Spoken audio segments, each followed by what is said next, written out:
Hazrat Abu Burda reports from his father, "We performed the Maghrib prayer with Allah's Apostle sallallahu alaihi wasallam. We then said to ourselves, if we keep sitting and perform the Isha prayer along with Allah's Apostle sallallahu alaihi wasallam, it would be good. So we kept sitting, and he sallallahu alaihi wasallam came to us and said, you are still sitting here." We submitted, "O Allah's Apostle sallallahu alaihi wasallam, we performed the Maghrib prayer with you. We then thought that we should keep sitting here until we should perform the Isha prayer with you."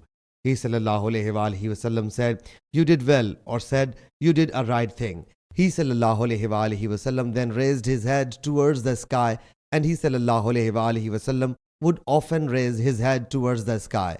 He sallallahu alaihi wasallam said, "The stars are a security for the heavens, and when the stars will disappear, that thing will come to the sky from which you have been alarmed, the resurrection day. And I am a source of security for my companions. And when I will go away, that thing will befall them from which they have been alarmed. And my companions are a source of protection for the rest of my ummah. And when they will go away, that thing, trials, will come to my ummah from which it has been alarmed." Sahih Muslim Hadith number 6413.